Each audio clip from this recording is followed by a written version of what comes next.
It's finale time. Good evening, race fans. Welcome along to oNiD Racing. As you can see, it's Laguna Seca. It is GT4's the Tuesday night finale, and that means that I'm back once again. My name's Adam D, and joining me, as always, for what has been a splendid season of camaraderie in the comms box, we have Mr. Hydronox. Hello, I feel like I'm joined by royalty this evening. It's not often I get to commentate with established commentating presences such as yourself, Adam. Oh, it's very Thank you for having me. Very kind of you to say. No, you are the star of tonight. Absolutely nailed on. Well, that and our drivers on track. And also the one driver that we have in the comms box as well, because hey, it's the finale, so why not get joined by a featured driver? And that one tonight is Johnny. Hello. Hello, sweet cheeks. You all right? Yeah, not bad. You? Yeah, not too bad. Not too bad. Thank you very much. And looking forward to what we are going to get tonight, because Hydra, this has been one hell of a season to follow, hasn't it? It absolutely has. I was tempted, as you introed the featured driver there, I was tempted to try and do a sad trombone noise, but I realized I didn't want to. I couldn't. Yeah, no, and I think what we've found ourselves with is the culmination of so many different tracks and different kind of areas in which these drivers have had to like kind of test themselves in these cars. But I think tonight is probably I think tonight we're in for a fun one. Oh, test of the season, this one, throwing them around Laguna Seca. I am just going to jump into the chat because the chat is super busy tonight, which is great, so thank you for joining us. Petty Jelinek straight in there, Marino87 straight in there as well. Ryan Davies wants a book of stamps tonight because he is going to send it, so we'll got to watch out for Ryan tonight. Hiker's there as well. Matt Holman is right there as well. Honda NSX 123. Good evening. Steve Bain as well is there. SGR Amber with Guten Abend. Guten Abend to you too. DRS Sim Racing with us as well. Honda NSX123 says, I want to see some speed and power.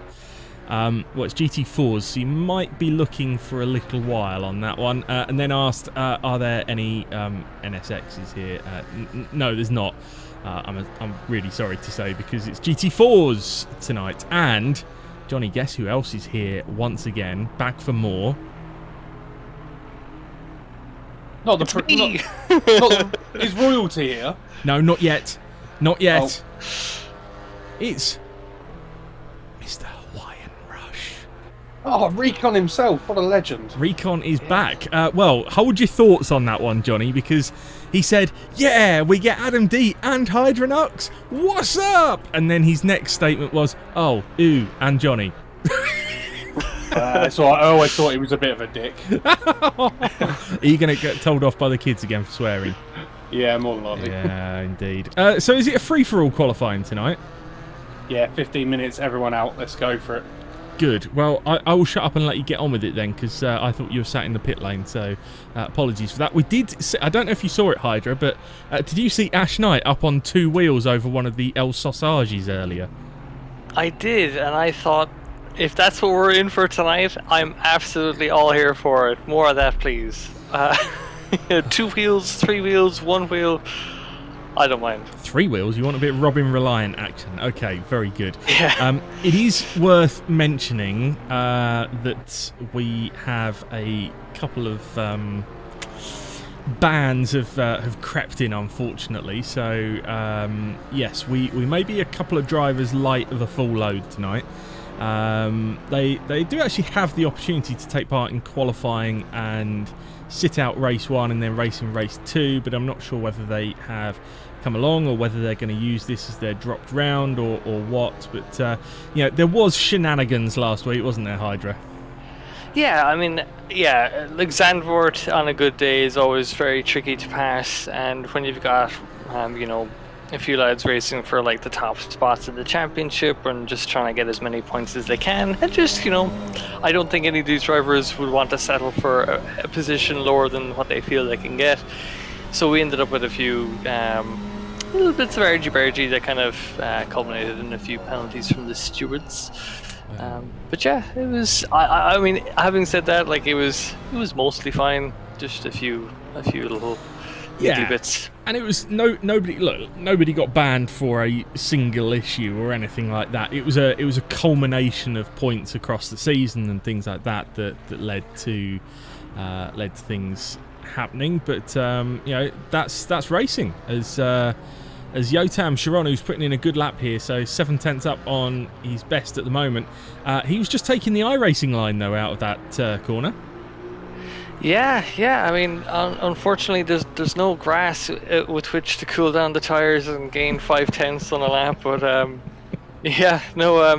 think this is another one of those tracks where probably because of the lack of grass, like the running wide is just messy. Like it can be very easy to just lose any grip, especially when you're like, you know, trying to break in for these corners and, you know, putting any tires just slightly wide of the racing line, and you're going to find yourself, even in these GT4s, kind of like just losing a whole lot of grip.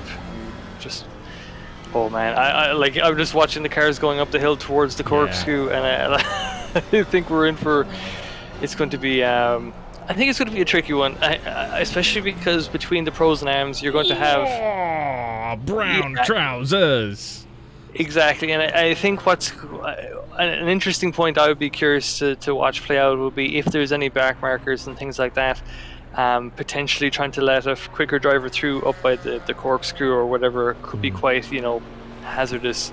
Because you do have, like, you know, we've such a large grid and you're going to have different skill levels, so you're going to have folks who are more used to taking the corkscrew in a certain way. I know there's a few lines you can take, especially with the GT4s. Some people like to take a very shallow line and just kind of cut through it, whereas some others like to kind of exaggerate the kind of boundaries a bit more. So I think all in all, you're going to see with these GT4s, you're going to see them kind of colliding, not colliding per se, but kind of like you're going to see the different styles at play.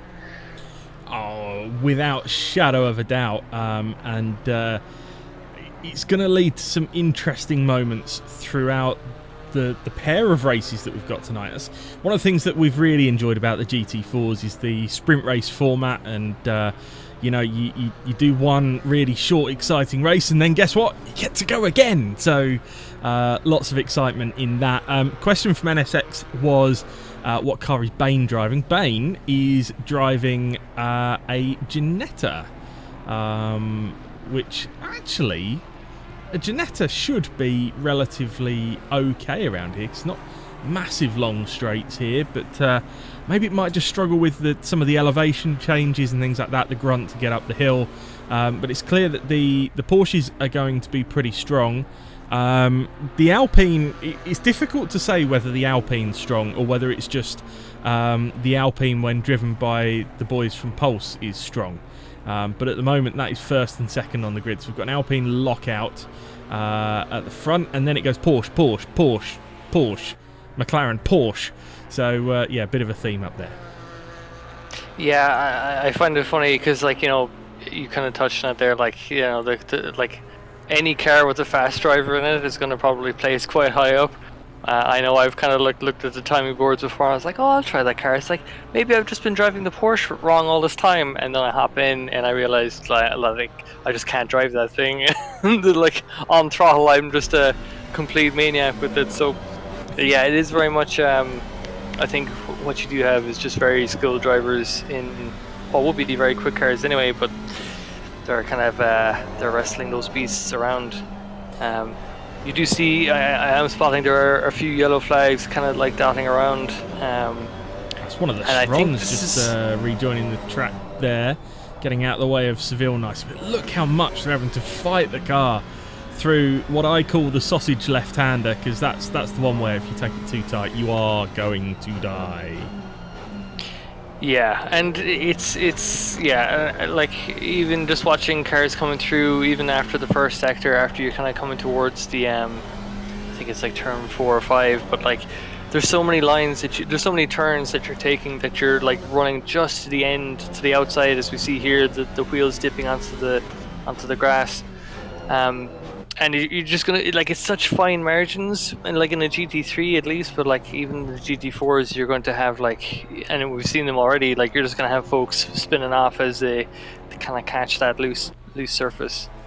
Yeah, Johnny Seville currently top of the pops then. That lap there was a good second and a half off of his best. You know, I wonder, just looking at how the rest of that lap was driven, how much Seville is just playing around with different lines and trying different things, attacking the track in different ways to see what works and what doesn't. But he's on a lap now, and he's actually flashing purple at the moment. I was just more concerned about the fact that my FPS just dropped to 19. So let's hope that's not an ongoing thing. Yeah, so here comes Johnny Seville up the hill then, and still flashing purple, Hydra. Yeah, and I think it's fairly worrying for the rest of the drivers when they're watching the number one car on grid, who's already 5/10 ahead of everyone else on a purple lap. Yeah, maybe the Alpines, or maybe Seville rather, because it's quite close between Dixon and Matson. But yeah, maybe Seville kind of has I would say a solid chance for this one, especially without Dendy, and yeah, we're short of one of the Sharon brothers as well, I think, is it? No, we've got both of the Sharons. Oh, no, we got two of them. Yeah, did we do 4th and 6th? So yeah. Seville does improve his time to go 7/10 clear. It's a 30 flat now, so almost squeaked into the 29s. So that's 7/10 clear of his teammate Miles Dixon. Now, a bit of a star last week was young Craig Matheson for team worst pace scenario, and he's got himself up in 3rd on the grid at this moment in time. So Matheson's coming really strong towards the end of this season. Yeah, and I think that's the other cool thing about, you know, having a long series. Like I love, like, you know, one-off kind of like GT4 races or like an enduro or something like that. But over the course of the league, you really do start to see some lads kind of moving on ahead and just kind of, you see the lessons almost being learned in real time. Like, Matheson's been great at keeping his nose clean, and now he's starting to get like the pace to kind of back up that the consistency that he has. So I think it's the fact that he's already in third at this stage is really cool. It is indeed. So let's just take a look at your top 10 overall. It's Seville, Dixon, Matheson, Sharon 1, Knight, Sharon 2, Jelinek, Hearn, McNichol, and Johnny Ashley. That's not too shabby, is it? No, I'm happy with that. Anywhere in the top 10 in this field is good enough for me. I think I've got the pace on the guys behind me, so I might be in a race of my own. Yeah, well, the one thing that's also super important is you are 2 places ahead of the Blackster. Always good. Yes, always good, and quite some way ahead of old Rob Jacques as well, who's throwing around a KTM, madman. That's what happens when you go in a motorbike, though, isn't it? Well, Hydra did say he wanted 2 wheels tonight, so there we go. There's a motorbike at least, with a big body show on it. So rest of the order: BP is 11th, then Black 12th, Wagner, Jax, Lizevsky, Gadici, Bain, Mazan, Jackson, Fairweather, Van der Veen, Davies, Savchuk, Reuters, Law, Sherlock, Bruce, Stant, and Eisner. Yeah, it's great to see. Like Willie Black is qualified in P12 with the Ginetta, and curiously Steve Bain is in 17th, along with Gudici, who's in P16. So I'm curious, like maybe they're just struggling with the track, because I think the other thing is, you have these GT4s, but not like you'd forget that like Laguna Seca is technically a DLC track. So maybe with this combination of car and track, a lot of the drivers maybe wouldn't have had too much kind of experience in them. So I'm curious if maybe like this combination just isn't some of these drivers like strong suits. So I wonder if that's explaining some of the kind of irregularities with the positionings. Yeah, and also it's a track that's not used particularly heavily on ACC. I don't know why, I absolutely love this place. So yeah, it may also be that people are not as used to this track as they are with others. But just back in chat, great comment from NSX. Seville and Dixon might do something that Ocon and Alonso can't. Get Alpines in a 1-2. Yes, it would look that way. Although, oh no, Ash Knight has just stolen second away from Miles Dixon. So and Dixon's in the pits. So it's a 1-3. So Seville and Dixon doing exactly what Alpine can't do, which is get a 1-2 and choking at the end. Yeah, indeed. Yeah, Miles is in chat and not happy. Oh well. So what else we got going on? So Sam's here as well. Good evening, boys and girls. Indeed, the girls bit was for you, Johnny. Yeah.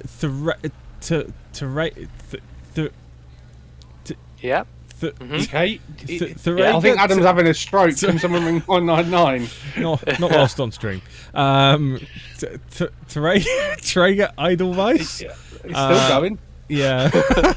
Go, Mr. Wagner. I'm terrible with non-easy names.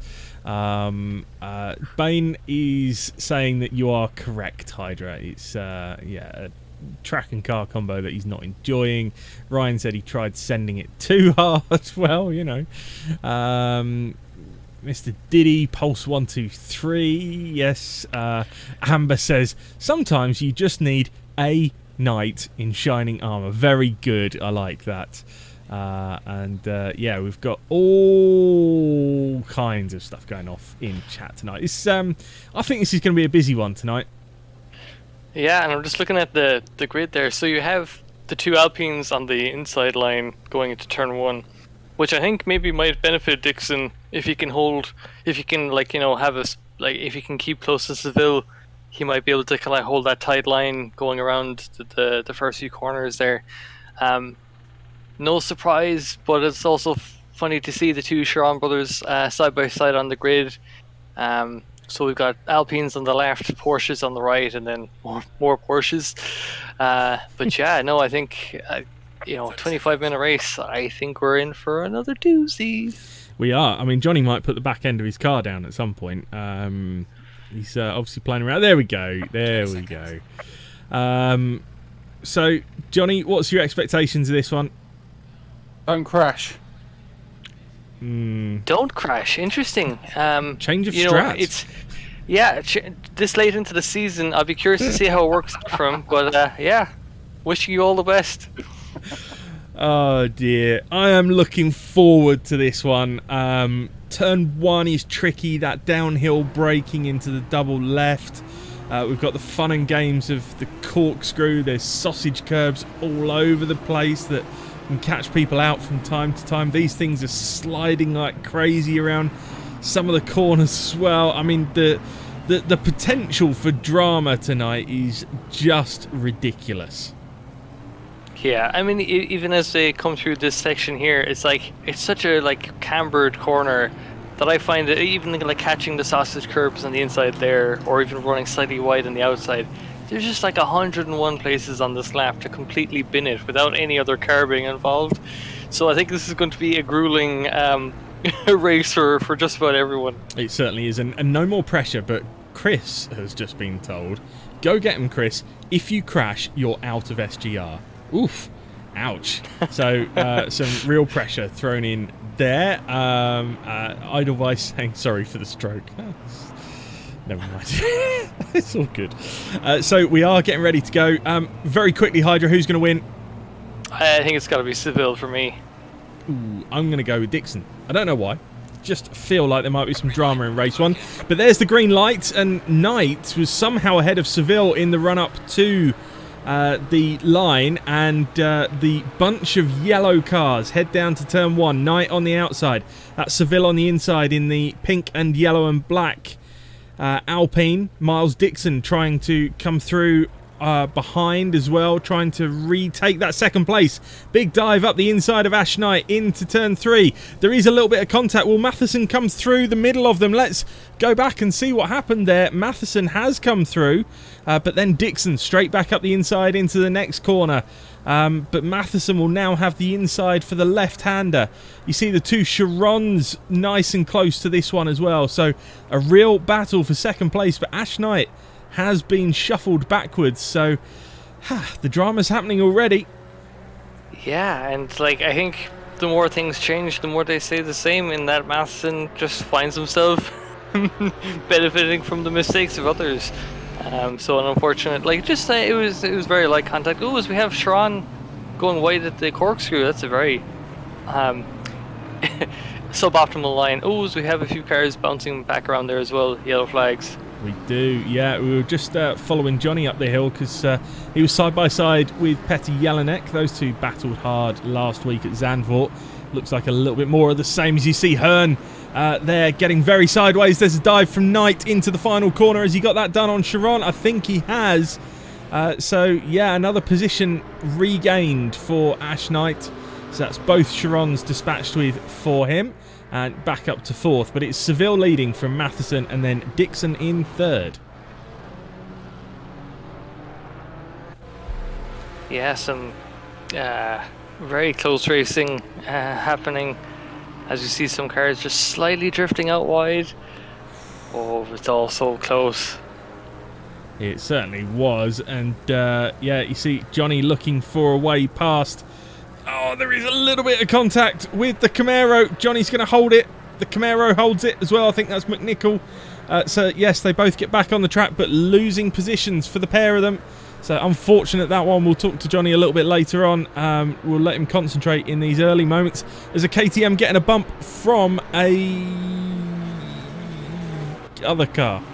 It's an AMG, it was, I think. Yeah, I think so. Yeah, and it's just marginal contacts. It doesn't even look like there's anything too. It's not like these lads are making really wishful sends and stuff. It's just with the nature of the close battles with these GT4s, the cars are just rubbing a little bit closer than you'd have in a GT3. So it's Some unfortunate kind of bumps happening. But my goodness, I think Laguna Seca is just great for like sense. As we have Woody Black just catching, he somehow has held on to that. I don't know how, because I feel like the Ginetta would just want to absolutely fly away from you running wide like that. Oh dear. Oh, there's more cars around as well. It's a little bit tricky at the final corner. Let's see if we can catch up with what happened into the final corner. So there was streams of cars across the top of the hill. You see, so this is Johnny Ashley we're looking at here. We've got an Alpine directly behind him. That's Steve Bain directly in front of Johnny.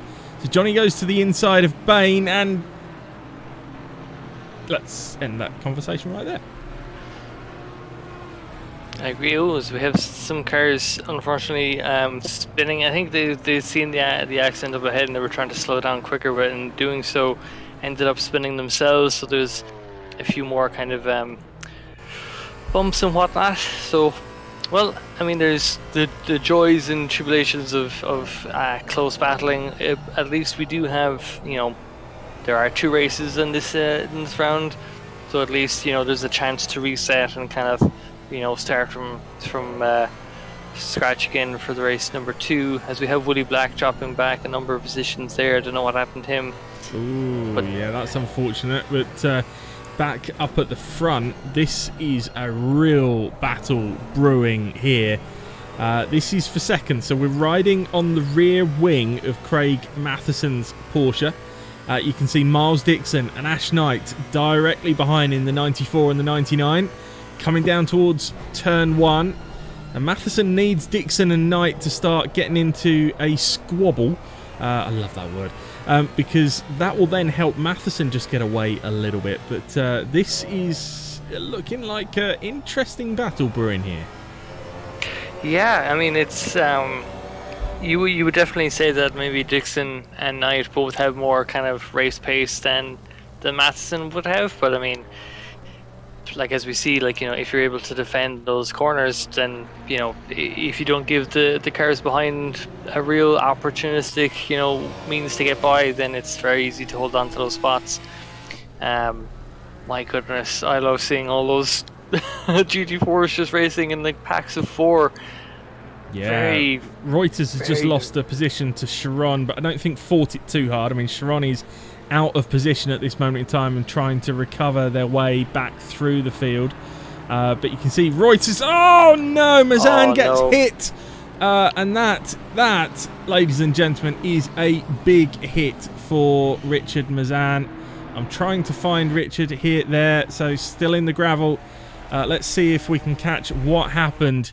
Really unfortunate into the left-hander. I think it might be a bump with fair weather. I think Mazan has to back out of it to avoid hitting the sausage, and then gets collected as a result. Let's see. Oh, gets sideways look. Oh. Yeah. I guess maybe it's because of the Aston of behind of Fairweather, but the Alpine looks teeny tiny. It's just, oh my goodness. Some great evasive maneuvers taken there as he was returned to the pits. So yeah, I mean, it's yeah, that was it's the other thing with these GT4s. They're racing so close together that like the car ahead makes, like, there was barely an overcorrection there, but it was just enough to like lose him some speed, as we have a nice move here by Knight to take P3. Yeah, so Knight really sent it on Dixon into the left-hander. Dixon then thought about trying to get the old switcheroo going on and recover that one fairly quickly, but then just realised it probably wasn't the best part of the track to try that. But Knight looks to have run a touch deep through the corkscrew, so let's just stay with this one for a moment. Good news, everyone. Sam's back from putting his dinner on. It's the that's the news we all wanted to hear, isn't it? Absolutely. Now the next piece of news has to be what's on the menu. So well, yes. Although I'm really hungry. I've already eaten, but I'm really hungry. I mean, yeah, standard. But yeah, Miles Dixon then trying to find away back past Ash Knight, but at the same time, Knight will be trying to look forwards now towards Matheson. It's a pizza from Iceland. There you go. It is a pizza from Iceland. I'm going to assume this is the supermarket brand Iceland and not the fine country that is located. Yeah, SGR Amber's just followed up with, that's a long way to go for a pizza. Well, you never know. Sam might live in Reykjavik. Oh man, it's definitely on my bucket list to go. But I mean, do you know where it's nice and far from Reykjavik? Laguna Seca. Yeah, a very different climate as well, I think it's fair to say. As we see Sharon now coming up to Bain. And good to see that Bain is still on track and not driving through the pits yet. So that one's working out quite nicely for Steve so far. But has one of the Sharons directly behind. And, I mean, considering, sorry, Bain has started like 17, 19 or something like that. He's made up a bunch of spaces, so for someone who's struggling with the track car combo, it's certainly working out for him so far. But yeah, Sharon would like to get back up to where perhaps he feels he should be racing. I get the feeling that Bain's pretty strong at the start. I just completely sniped him there. Sorry, Stevie, but I do get the impression that he's pretty sprightly at the start, because he made a very, very strong start at Sweaty Wetty Snetty last night as well. Like a Yeti. I don't know, that was the only other word I could think that rhymed. It's messy like spaghetti. No, not more food. Oh, Dixon's got back ahead of Knight, look. And he's now right on the back of Matheson. So I wonder what's kicked off there. But yeah, so Dixon back past Knight. Knight's still right with him, but they're all a lot closer to Matheson. And now beginning to stalk in the background is Sharon Yuval as well. So, real battle brewing for second now. Yeah, and then my heart is stopping whenever I see like 4 cars in a line trying to brake for the corkscrew. Yeah, it'll go wrong at some point, surely. Oh, that Alpine looks really difficult to drive. Constantly getting sideways, but yet seems to be quick. I'm sniping people every lap through that corner at the moment, but Dixon manages to gather it all up and carry on.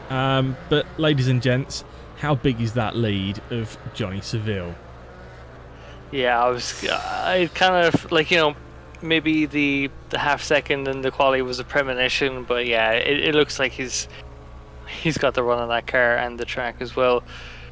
Oh my goodness, look at this battle for P3. It's still raging on as we have Knight kind of taking a very wide line around to turn 1, and then Dixon just trying to wrangle his way through just to get any bit of a gap to close in on him. But yeah, I don't think we're going to have this battle finishing anytime within the next few minutes. I think we're here till the end. Yeah, until the flag kind of.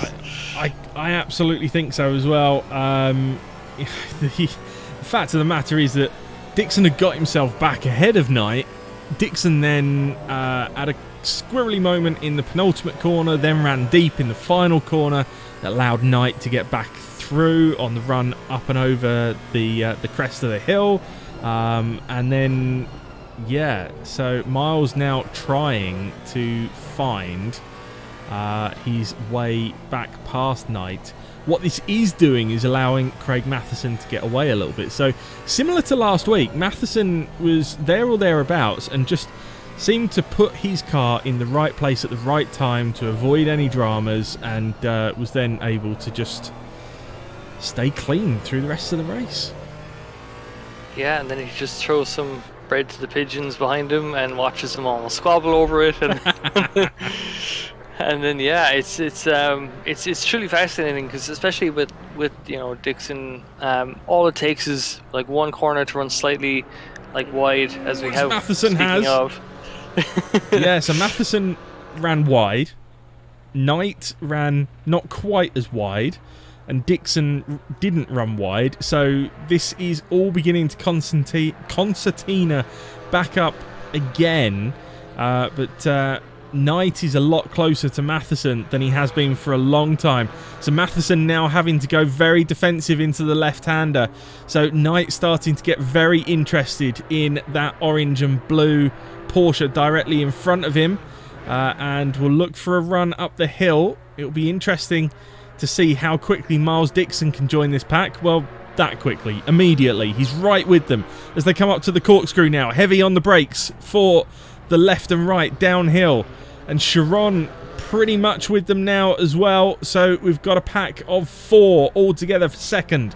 Matheson and Knight, the ones that are really leading this charge though, and Matheson having to go super defensive once again. That means that Knight cuts back in a little bit tighter. That gives Dixon a look as well. Knight then blocks Dixon.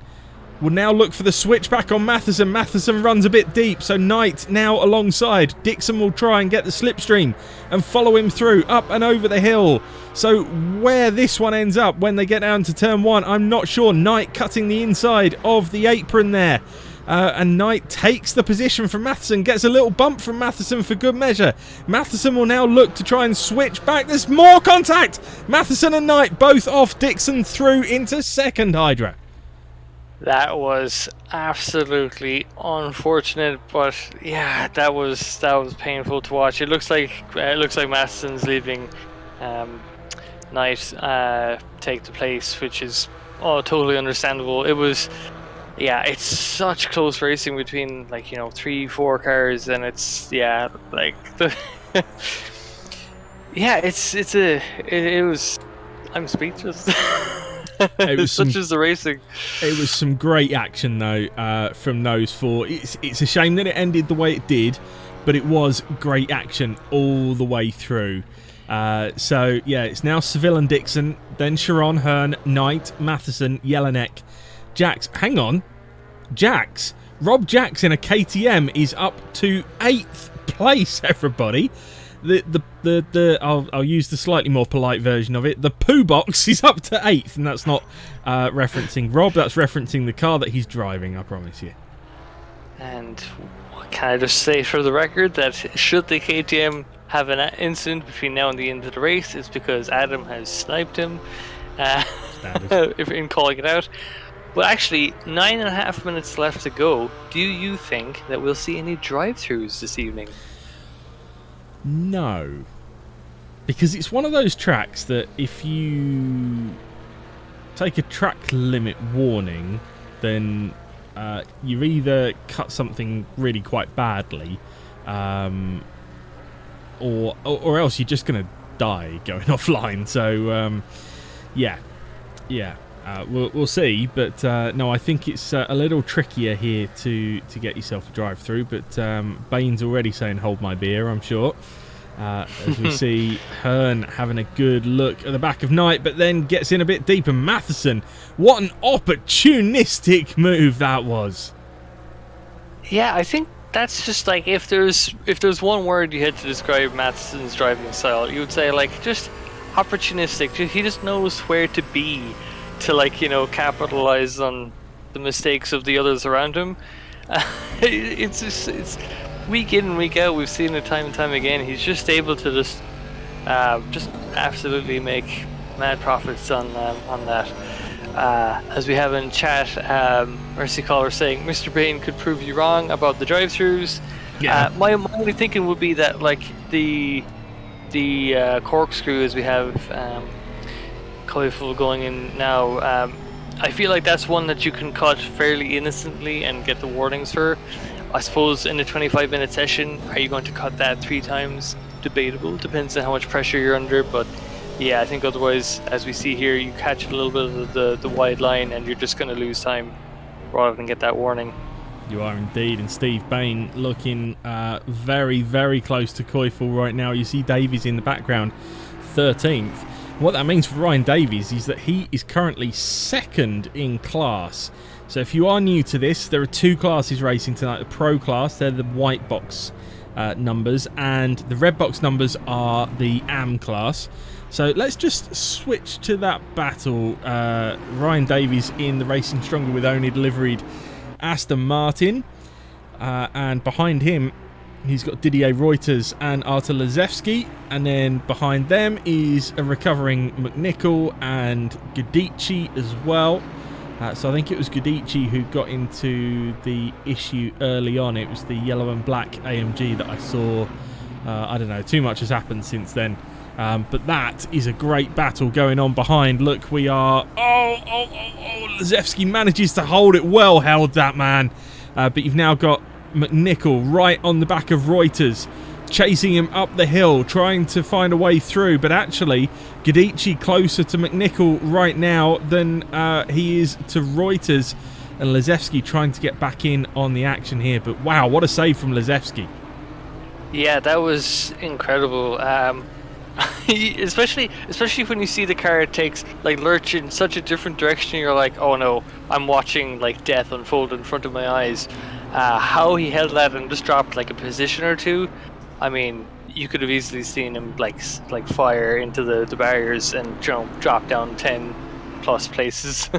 So that was extremely well held. Indeed. I was just love watching the puffs, the kick up of smoke there as the lads run slightly wide. They're just tempting fate ever so slightly. Although you had seen in previous laps, Knight was able to take a lot more of the track as Madsen gets very feisty on the attack there. Yeah, and I think Hearn might like a little sniff at that one right now, trying to find a way past Mr. Opportunistic Matheson and get himself into this battle for fourth with Knight. We've got a car off at the corkscrew. Who is that?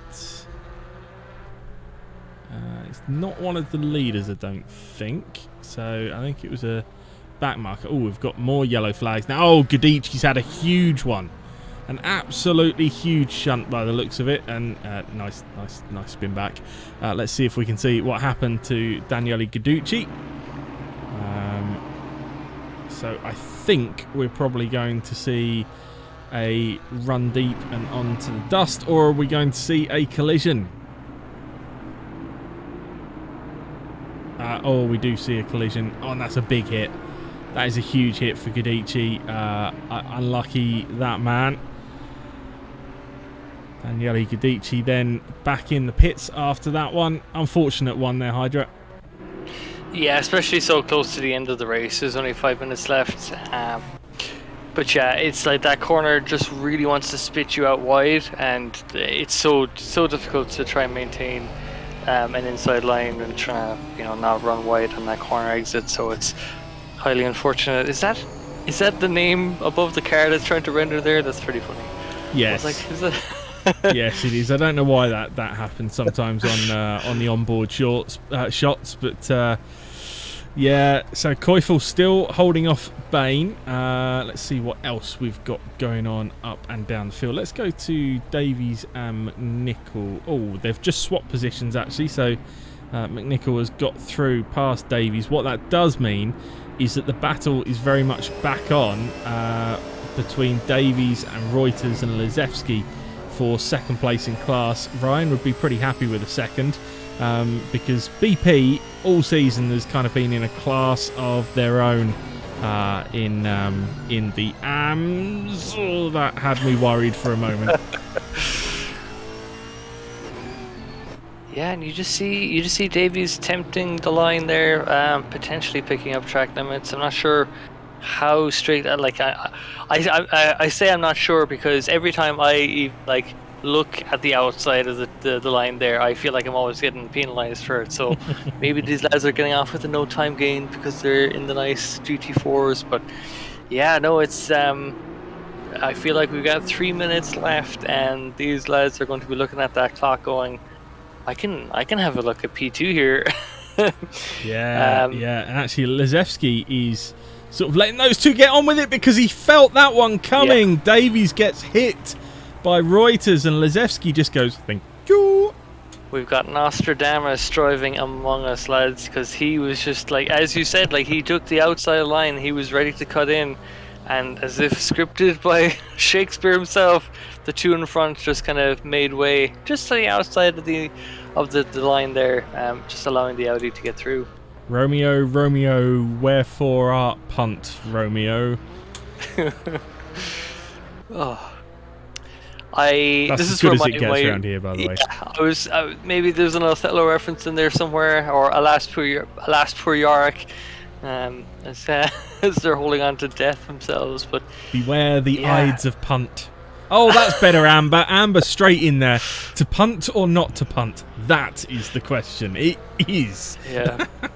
It's always not to punt, but there we go. Matt says this humour is making me feel queasy. No. Well, you know where you can go. The car coming out of the pits there, I think. There is, as Sharon still on that recovery mission. He's right on the back of Jelinek, trying to find a way back through. Out front, Seville has just absolutely wiped the floor with everybody in this race. We're waiting to see the gap when Dixon actually gets to the next timing line, but it is Seville from Dixon, then Sharon, Knight, Matheson, Hearn, Jelinek, Sharon, Jax, and BP. There we go, 23.1 seconds. Wow. The Alpine 1-2 could be a thing. It could. As we see Jelinek run very deep, and Sharon is up alongside on the way to the corkscrew. So this is going to be a move into the corkscrew. Where are they? There. Oh, I thought there might have been some contact in there. Let's see if we can get a better view of that on the replay very quickly. Yeah, we missed it. It looked like he lost it under braking, but then again, there might have been some bumping on the way into the braking zone, because it looked like they were quite close. And they, I like the very suspenseful camera shot they have of the corkscrew, where it's just like, oh, who's gonna make their way into it first? Who will escape into the camera shot ahead? Yeah, and that's what happened. So Ryan Davies has just got back past Didier Reuters, so I wonder whether Reuters sort of let him go after what happened earlier. But they're still fighting. Lizevsky has got that place pretty much sewn up as Davies runs very deep. They're both taking the iRacing line this time. And now, look, Sherlock sniffing around, looking to solve the mystery of how to make up another place. Sherlock... Do you know what, Sherlock? I'd wait if I were you. Do a Lizevsky.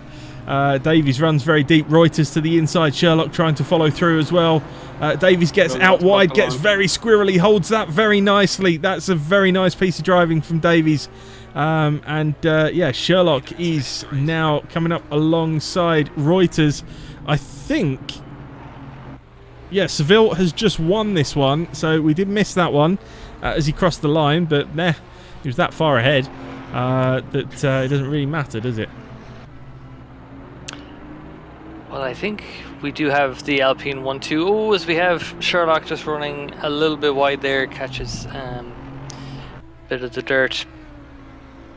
Yeah, so we've got cars finishing now. So Seville, Dixon, Sharon, Knight, Matheson, Hearn have all finished. That's your top six. We're going to get Yotam Sharon in 7th. Petr Jelinek will cross the line in 8th. Shortly, but we're just staying with this one because Reuters really holding off. So yeah, Jelinek finishes 8th, Rob Jacks with a solid 9th, Ben P 10th, Joseph Koifel finishes 11th in the AMG, Stevie Bain is going to make it to 12th, McNichol 13th, Reuters then holding off Sherlock as Lizevsky takes 2nd in class, 14th overall. Ryan Davies crosses the line 15th. Reuters is 16th. Sherlock 17th. Eisner with a very good performance from the back of the grid to take 18th. So Hamish Eisner, I think I'm right in saying, had a qualifying ban for that one, which is why they started at the back. But 18th, a very good recovery drive. Hydra, I'm gonna let you do it. Why don't you talk to Johnny and just find out if he's okay and stuff. Johnny, you're right, Johnny.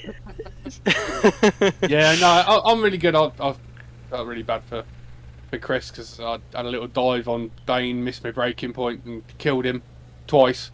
And then in my haste to try and get back on the I waited for him, and then on the haste of trying to get back up with the pack, I managed to go wide and spin it and bin it into a corner. So return to garage, 3.5 minutes of damage, but still came out and got 27th, so it wasn't last. Oh yeah, nicely done. Yeah, and that's the thing, I suppose, is that, like, you know, there's no, like, you know, even with all that damage and stuff, it is still, especially even if you take it for, like, oh, just to get that little bit more of kind of race practice before race 2 even, it's still worth your time just to get out there and just run a few laps and just, like, you know, perfect those laps even more with the race trim. But yeah, it was about just getting back out there and seeing if I could creep back up the order. You know, 1 or 2 spots, anything can help. And at the end of the day, on, you know, it's points at the end of the day. So that's it. Don't get the point, get the points. Yeah, but you did a nice, like, it was a tidy few laps in the opening section of the race there. Anyway, until the imminent death, as we just have a few minutes before we have race 2. But yeah, no. How have you been finding Laguna Seca otherwise? it's always been one of the most challenging ones I've always had to cope with. I'm not very good. You know, the curbs are really unforgiving. You know, if you get a wheel on the desert, you pretty much end your own race. So it is really tricky, but it suits the GT4s because you can get some really, really good battle. Yeah, and I think Graham Jackson has had a disconnect. Oh no! I think, yeah. So yeah, no, it is one of those, and I think for me it's like Laguna Seca. It always feels like one of those not really run too often, and when it does get run, it's like people are like, oh, I have to practice one now. But yeah, no, yeah, I think. What are your hopes for race number 2? Seeing as your hopes for race number 1 were to not crash, and those were severely dashed. Not crash and not kill anyone is the challenge. So yeah, we'll just try and get through it. And I think a top 10 is on for me as well. I think if I can have a clean race, I'll finish top 10. Yeah, that sounds realistic, perhaps. I mean, you had been beaten by both KTMs, I think, in the last race, so there's precedent there too. Yeah. I've got to change that this race. Yeah, well, I'll let you prepare. You're probably making some tweaks to the setup. I know you had some hacks to install in the in the old AMG. No one knows. The trick is to run with no fuel and run out of pace before the end of the lap. So in and amongst the less fun stuff in chat that was just going on, Sam said Johnny top 7 this race, and Chris McNichol came back and said, not if he touches my butt some more. Fair play. Fair play indeed. Right, these guys are all setting off. Yeah, Dog Juice PC shut down. That's a real shame. Yeah, so no Graham Jackson this time around. So Johnny Seville out front. Can he make it 2 from 2? I would have to say yes, but with the big asterisk being, if anyone collides with him, probably not. Well, then again, he could he could have some self-inflicted misery. But then again, he had some like he only had a clean track for that whole race, and he was still able to just maintain a 20 plus second gap. So. I mean, for a yes or no question, you took that one on a real roller coaster ride. You really did. Yeah, I think I learned a lot about myself in that answer too. Johnny, are you going to finish top 10 this time? I'm hoping so. Yeah. Again, it was yes or no. Jesus Christ. Yeah. We're waiting for the green light here, and we get it. And Johnny Seville leads them away. So Seville down towards turn 1. Dixon getting a hurry on from Matheson. You see the two Chirons going side by side into T1. So Knight gets pushed out wide by Seville. Seville leads from Knight, then Dixon. Then you've got one of the Chirons up alongside Matheson. And trying to get that one done nice and early. And doesn't. So Dixon now straight onto the back of Ash Knight. Those two had some fun and games in the last race. See how they get on this time around. But further back through the field, all looks okay, I think. Oh no, Jelinek's had a bit of an issue, which means that Johnny's got ahead of him, and so's Willie Black as well, who's had a fine start in the Ginny Janetta. Oh, and that's Gadici off again. What was the rejoin? I thought that was going to happen.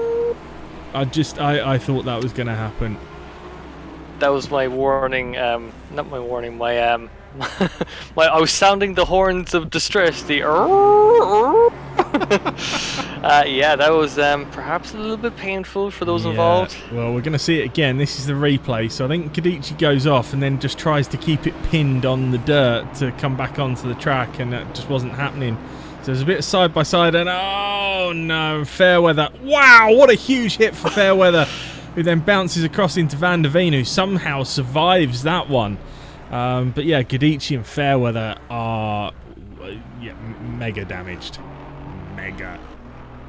Yeah, like again, that corner, it's so tricky to go too wide on that. Oh, so we see Miles Dixon running deep. So one of the Chirons has got past Matheson.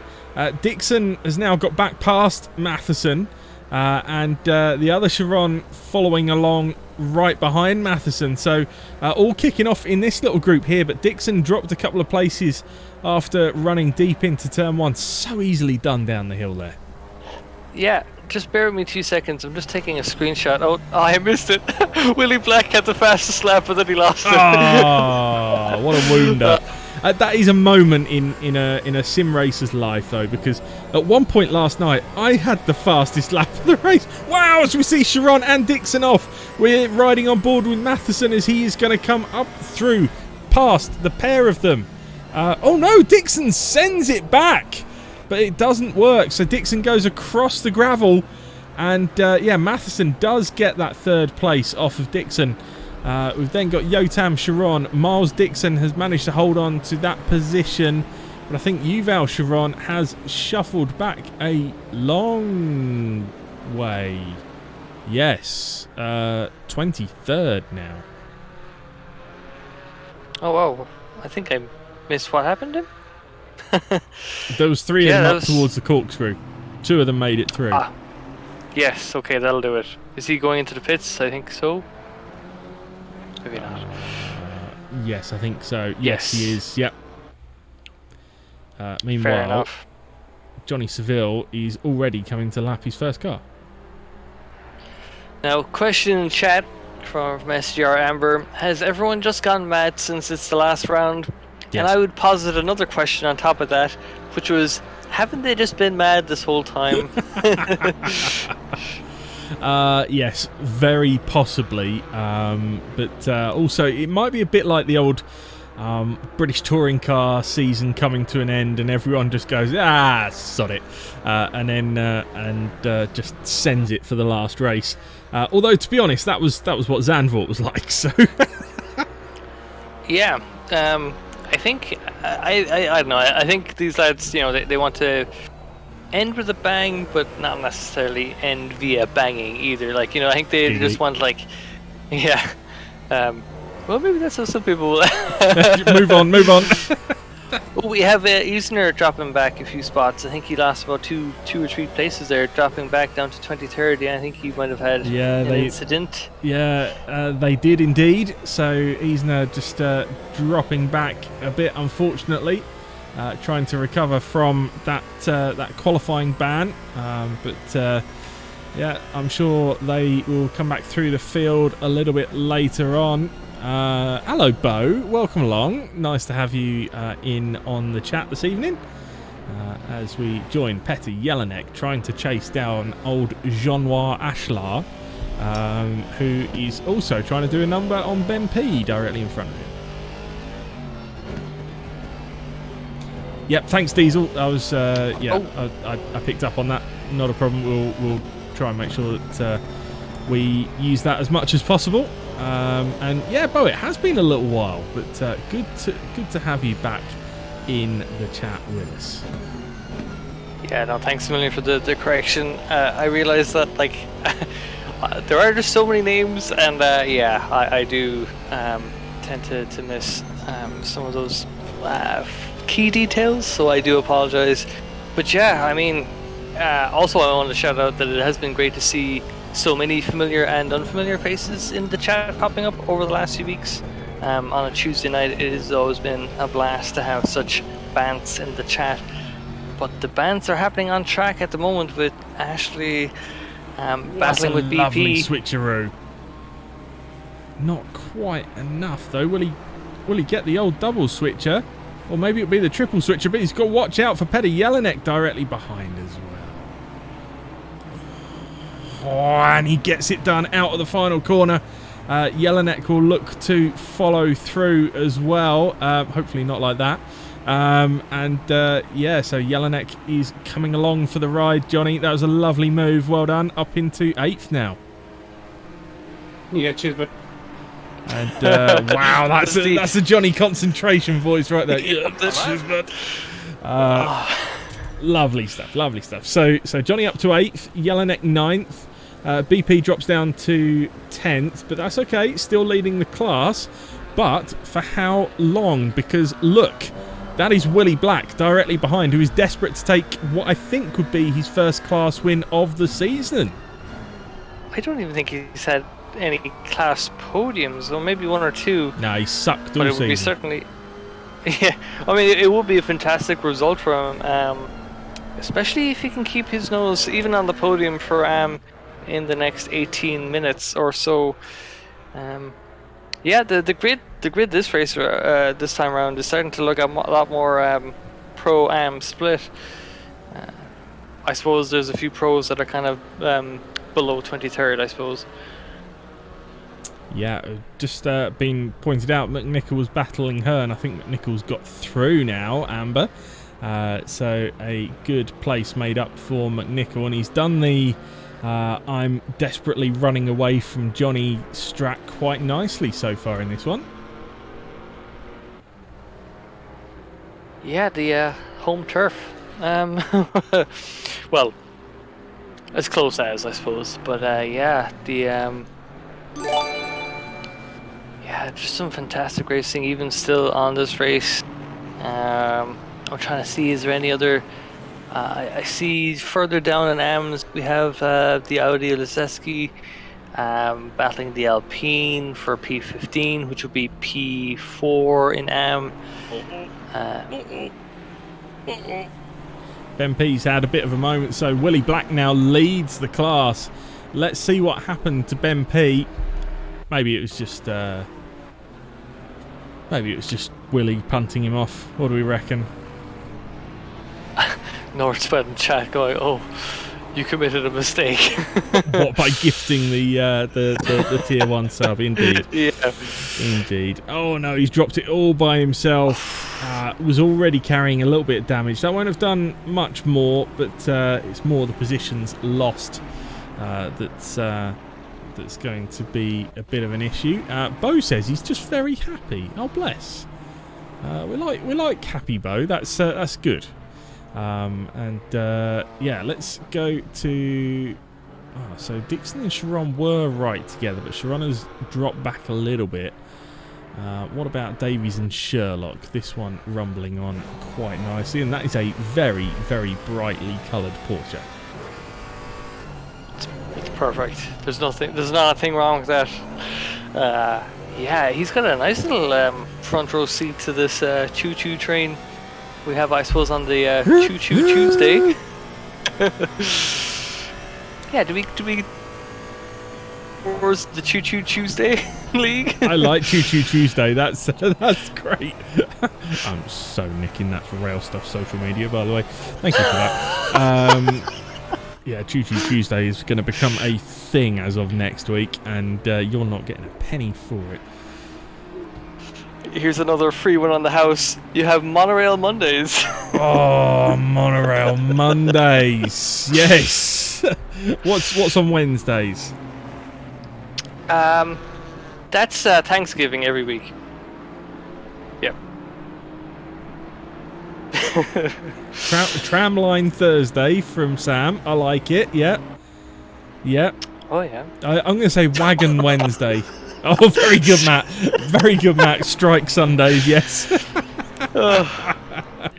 As we have Tony Law defending from Davies going into the corkscrew, that was very tidy defense, making that car very big. Adam, can we have Flying Scotsman Fridays? Oh, Flying Scotsman Friday. I'm down with that. Yeah, he's obviously not paying as much attention as he was earlier to the corners. As a thanks, bud. As we got earlier. Freightline Friday from Sam as well. Matt says, "Where's my bloody train Wednesdays?" Yeah, he might be taking the strike just a little bit too far. Oh, Amber, I like that one. Mind the Gap Monday. I should have been writing all these down. There needs to be a transcript of this chat somewhere. But McNichol defending heavily from Daniel Hearn right now. So Christopher just trying to stay ahead of the Porsche, doing a great job in that Camaro. Yeah, and I realise now that you might have been referring to Johnny a few laps ago when you're saying you're noting on his performance, because then you come to the Camaro, and then I was like, oh, that's his home turf. I was like, because the Camaro, and I was like, then I think I might have done a goof. But yeah, the Camaro's doing quite well in race number 2. Also, I think it's pretty interesting that Willie Black now has about 3.5, almost 4-second gap to P2 and M. I hope this doesn't jinx his race. Indeed. Now it's interesting how much quicker McNichol is without a Johnny-shaped dent in the rear. But that sounds so wrong. That sounds so. But it's so right. Yeah, for the purposes of maintaining our Twitch presence, I'm going to say this is an Acme kind of Looney Tunes, just like Johnny's arms and legs either side, and there's just the shape of his body on the back grill. But yeah, I had no idea where you were going with that. I get it now. Yeah, maybe this won't help matters, but I really didn't have an idea either. Just anywhere that I wasn't imagining the worst case scenario. Oh dear. Well, yeah. Sam says, "Oh my God, that could have gone sideways." Indeed, it could. Talking of going sideways, that Alpine is getting closer and closer to Matheson. So it's Matheson and Dixon, ding ding, round 2. And Dixon all over him now, wants to try and get back as close to Knight and Seville as possible. Knight holding on to Seville a lot more than he did last time around. So, if there is an issue for Johnny Seville, then the Knight could find himself right on top of him. But Seville showed no signs of making any mistakes last time around. But we can cling on to some kind of hope. Meanwhile, Dixon right up onto the back of Matheson again then. Yeah, it's fascinating to watch. I suppose maybe Seville's gap was so large last time because of the nature of the battling that was happening behind, and whereas this time it feels like it's more like single file as opposed to having a few kind of side-by-side battles going into a few corners. Yeah, it's a shame. No, it's not a shame. It's absolutely mad to see how close these guys are still able to race. 10 minutes to go. There's still a lot to play for. Ooh, Matheson running slightly wide, but he's able to hold on to the speed up the hill. Going down into the corkscrew, will he be able to hold on? We didn't actually see any drive-throughs, I realised, in the last race, no. So you were completely correct in that. Ooh, we've a car up ahead who's gone slow, is that? That's not nice. That is a back marker, just getting out of the way, but Dixon now Beautiful. getting very, very close. Good spot from Sam. Hearn is back ahead of McNichol. But let's go back to that battle down into the final corner, because Dixon now looking for a switchback on the exit. Wow, he took that final corner really tight, but clunked the sausage curb on the inside. Got away with it.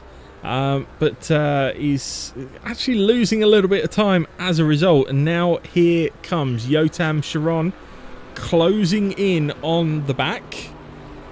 Meanwhile, the battling between Hearn and McNichol does mean that Jean-Noir Ashlar is catching the pair of them. So Johnny down to 1.7 behind Hearn and McNichol, and he will see what he can do about those two.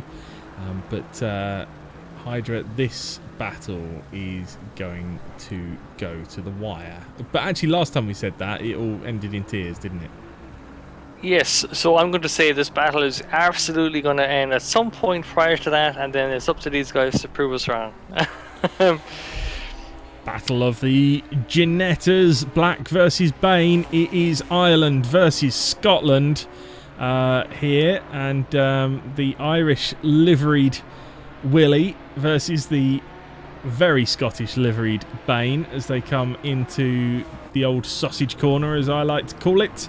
They're through some dust, so I don't know who that's been kicked up by, but these two going at it hammer and tong on the way into the corkscrew. And there they go, right together. Oh, Willie gets very sideways, and that puts Bane straight through. So yeah, Bane makes up the position thanks to Willie cocking it up, basically.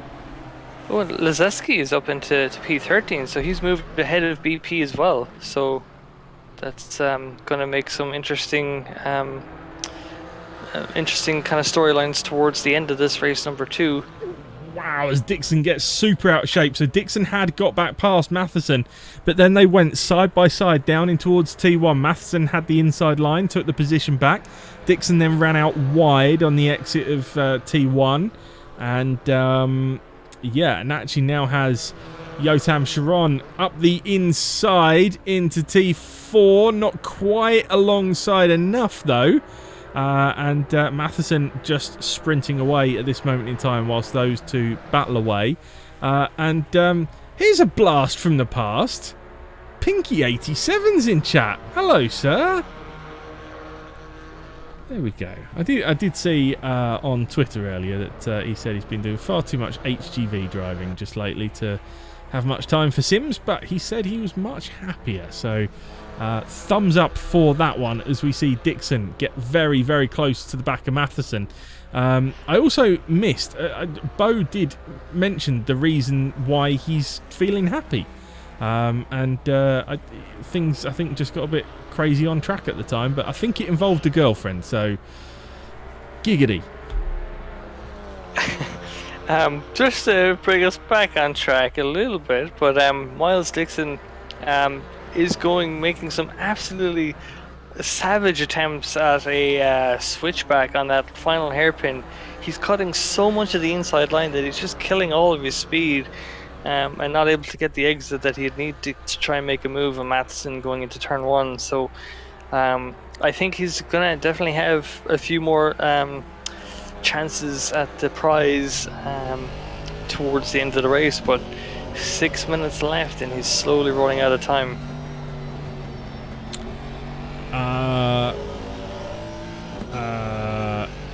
I completely lost my train of thought then. You literally just heard my brain just shut down. We are on board with Johnny momentarily because Hearn and McNichol still battling ahead. Means that Johnny is closing up. Subscription from Rob the Ace. That would suggest that he's not having a particularly good race. And look who did make it into this race. Graham Jackson. Old dog juice. So he did get into this race after all. Well done. Oh, that's good. Did he restart his PC? Oh, as we have a coming together between Matheson, Dixon, and Sharon. So Sharon to the outside of Matheson. So Dixon gets through at last then. Matheson and Sharon go side by side into the final corner. Matheson takes the inside line and holds on to it. Now they come up and over across the crest of the hill, down towards T1, which is probably officially T2. I don't know. That little... Oh! Yeah, that was an end of season love tap right there from Sharon on Matheson. But never mind, eh? Yeah, I mean, you know, we could see Sharon giving the place back like straight away. Like he knew he just kind of gone in too deep. So I think no harm, no foul on that one. The back markers, I will say, have been fantastic. I think throughout the season, it's probably one of the standout things that I've noticed from the oNiD stuff is that, like, you know, there's a good head on a lot of these drivers' shoulders in terms of, like, you know, being able to get out of the way and, you know, understanding that the battle isn't, you know, for them as the lapped car. But yeah, there's a lot of traffic at this point in the race. Only a few minutes left to go. Yeah, good example of back markers working well there as Sarah Stant gets out of the way nicely of these three cars coming up and through. I mean, Johnny made sure that he was getting through at that point because he wants to get straight onto the back of McNichol. McNichol will now be absolutely terrified to see his rear mirror full of Johnny Ashley. But this shaping up for a nice battle towards the end of the race. Johnny late on the brakes, but McNichol was as well, defended the inside line, and they will go again. Yeah, so about maybe 3 or 4 laps left. Well, maybe closer to just 3. Oh no! No! Spadoodios. Let's see what happens, shall we? I don't want to watch. I can't. Bain's run deep. Willie's not run deep, but has then dropped it on the dirt on the exit of the corkscrew. You muppet, Willie. Can we get a Benetta in the chat, please? He seems to be stuck as well. He should have eaten his Lucky Charms. He's letting the party down. Oh, there we go. Ben with the Benetta. There we go. Thank you, Ben. All normality has been restored. Moritz Wagner is making a good show of this KTM. Trying to get past Tony Law in the Ginetta with that lovely looking DRS car. And guess he's done quite nicely, Wagner. So Wagner up a spot now. BP continues to lead the class here. Heike van der Veen up to 3rd in class right now. Great performance from Heike. And right on the back of Lazeski as well. So you never know. Meanwhile, let's go back to Hearn, McNichol and Ashley, because Hearn just getting away from that one a little bit, but Johnny much, much closer to the back of McNichol. But Johnny has Jelinek right with him as well, so this is turning into a late race 4-way. Ooh, might have a... Oh, no. The system just popped up with a yellow flag for Bain for me as Johnny runs very deep. Jelinek will try... Come straight through. No, can't do it. Johnny got away with that one. Wow. Yeah, the correction needed to catch the oversteer there, really saving Johnny's behind on that one. But you would think that's a bit of a gap now between Johnny and McNichol, so maybe McNichol is able to just pile on the pressure to Hearn now that he doesn't have quite the same level of defense to put up. So or yeah, terror. I think... Yeah, I was gonna say. Yeah, I mean, you know, when you do have the Johnny Crash branded Deathmobile behind him, I suppose it does kind of imbue a sense of dread and impending doom. You mean like that on his rear wing where it says Johnny Crash? Yeah, exactly. The monster within. Indeed. So Hearn holding on from McNichol, but you're right, McNichol has kind of been released to chase after Hearn. Yeah, I get the impression that that's the first time that Sam's seen that it says Johnny Crash on the rear wing. Oh, I like the way Nightbot... Oh, okay. Ben has the exclamation mark Ginetta for the Spinetta Benetta. Ben must be in the admin settings right now and just added that one. Very good, yes. I also love the comment from SGR Paddy going, he's just so puntable. And I have no idea who that's in reference to, but I fully agree. 4 seconds on the race clock left. Do I think Seville is going to take this one? Yes. So you're ready to answer it now, are you? Yeah, the prediction, definitive yes for me, Adam. Thank you. Not for Seville, but it would now be great if he binned it on the final lap. Yeah, Johnny, to go back to your prediction, do you think you'll finish in the top 10 this race? Yes, no? Yes. Come on, Yellowneck, punt him off. All kinds of fun and giggles in the comms box, but it's been all kinds of fun for Johnny Seville this race as he comes out of the final corner then and heads up towards the line and takes win number 2 of the night of 2. So pole, win, 2 fastest laps, 2 wins, just a phenomenal night for Seville. Yeah, absolutely. Just was just like in tune with the track from the get-go, and obviously had put some time in prior, and was just able to churn out some very consistent laps in both races. Like, we've seen so many of the drivers up and down the grid having just slight mistakes, costing them positions, costing them valuable seconds, as we have a few more cars getting their way through the end.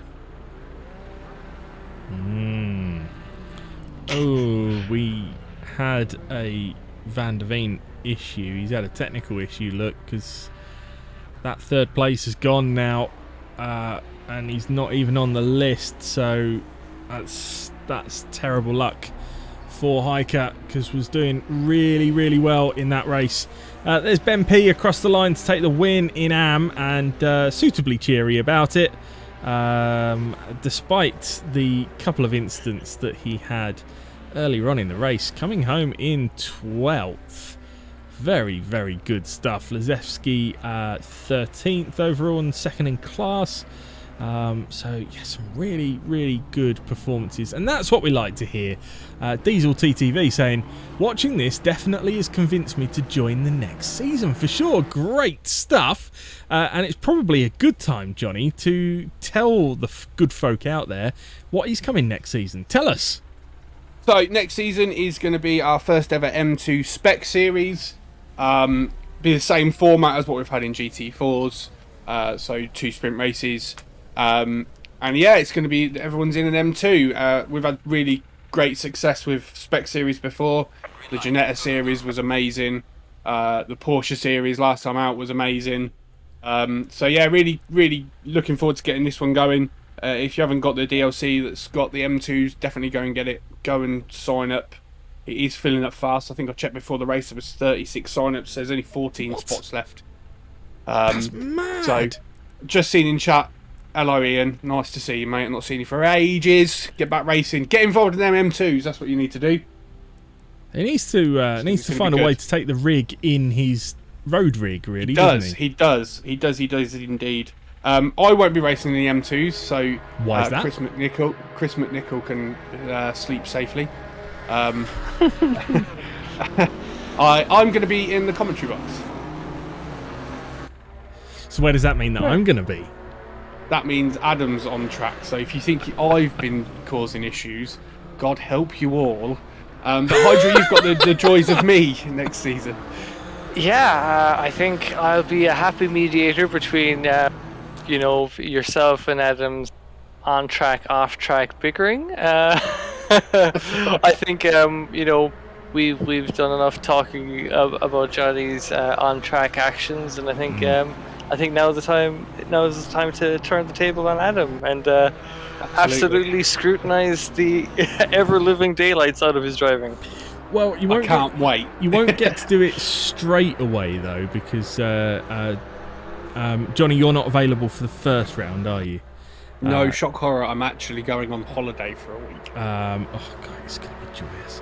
And I keep saying that, but then remembering, oh no, that means I'm in charge for a week. It does, yes.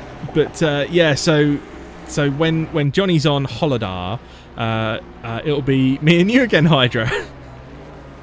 Yeah, like a little taste of something familiar before we... Oh, well, actually, you know what? Because at the beginning of this season, didn't I go in with Johnny while you were away? So I think it's a bit of a, Yes, where was I? A nice mirroring. I think you. Just to point out to SGR Amber, the Johnny Bobby paint next. If you ain't first last, I think I've already had that on a livery, if I remember rightly. Didn't my my first Chevy have Ricky Bobby on the number plate? So Ooh, rings a bell. I think D-Stack made it and put Ricky Bobby on the number plate for you if you're not first, you're last. So it is actually already been done. That sounds like Ricky a D-Stack, Bobby. yeah.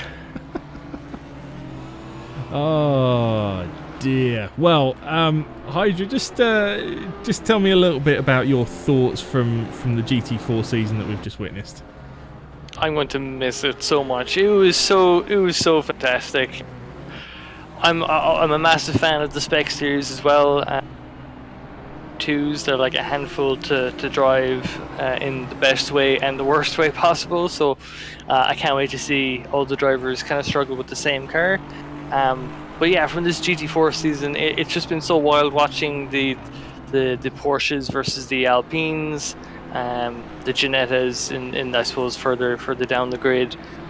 Just all the variety of cars. Just seeing some of the drivers, Matheson, just like a masterclass in just being in the right place at the right time. Like it's some of the stuff like you can't even quantify. He just knows where to be and stuff. It's just great watching him. We've had some tense battles up and down the grid. We've had drama. We've had really enormous gaps. I think it's just been a bit of everything. But all throughout it, it's just been so close and so respectful the whole way through. Yeah, it really has. And even the round that we had at Zandvoort last week that got a bit punty at times, it was still just so much entertainment on the stream. This series is always, in my mind, the best one to stream. It's between this and the rookies, I think. Has always just produced such great action and entertainment on stream. So thank you to you guys for coming to join us and watch along with us. Johnny, is there any other news to tell folk, or have we covered it all? Well, actually, I might as well announce it while we're live on the stream, mightn't I? I think I might as well, and I'll just get SGP up at the same time so I can unlock it. But next week, obviously, we look after Jimmy Broadbent's community on SGP. I got a little message today that said Jimmy's going to be available to do some racing with us, which is going to be amazing.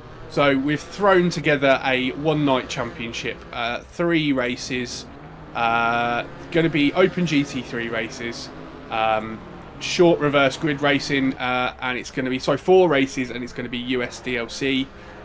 So we're going to start at Indy. There'll be a qualifying session for round 1, and then that will set the grid for round 1, and then the result of round 1 sets round 2, so on and so forth. But we're going to do Indy, Laguna Seca, Circuit of the Americas, and finish with a slightly longer race at Watkins Glen in the finale. So that's going to go live this evening, literally in about 10 minutes time.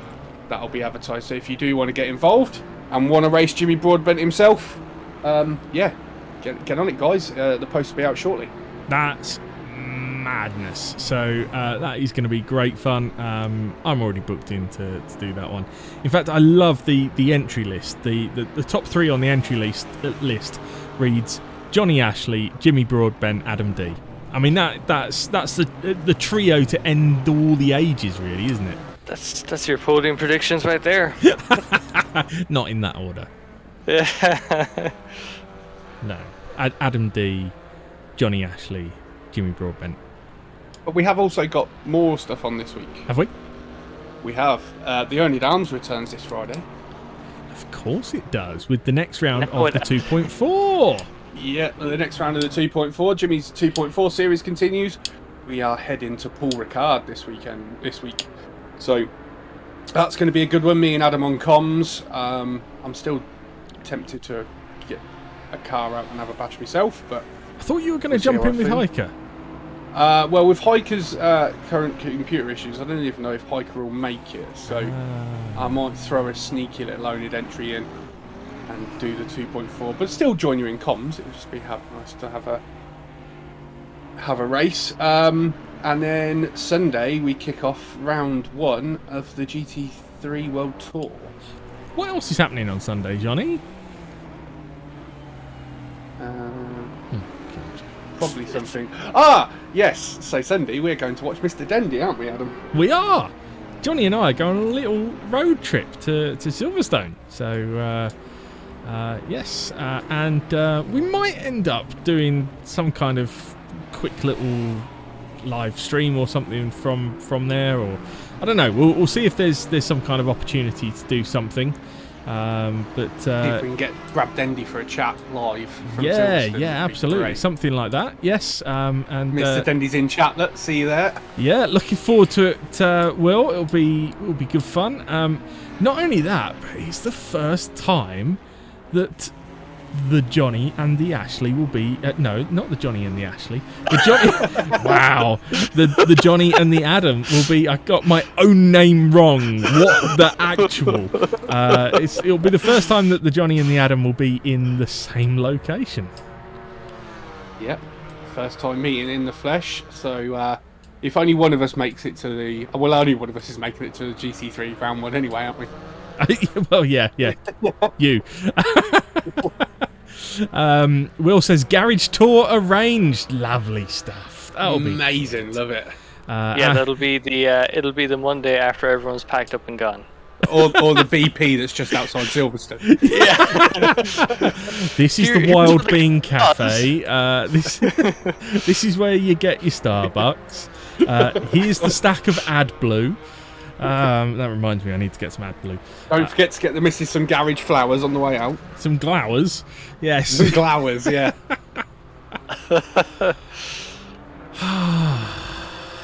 Also this week we do have the the Xbox series taking place tomorrow night. Not being streamed because the game is a bit of a shit show to stream at the moment on Xbox, but I think we're doing 90 minutes around Snetterton, but at least this time it's just going to be dry and it's not going to be like yesterday's wet Snet. And also, Mr. Extreme Beef Simon Harris himself is racing with us in the Jimmy Broadbent event.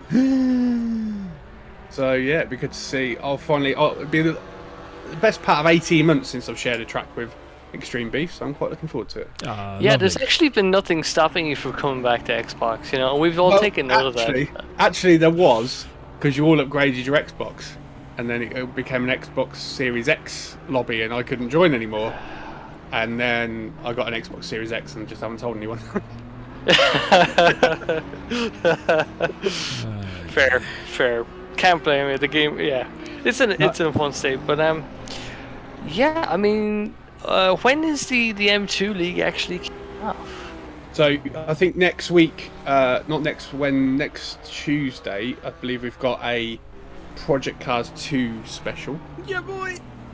That not streamed. It's just a social event, but that will be fun. That will be amazing. Might be a few Clios being thrown around Nokia like can expect.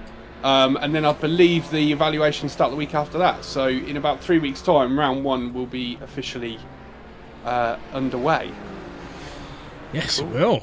Yeah, it really will. So, I mean, there's all kinds of stuff going on here at oNiD.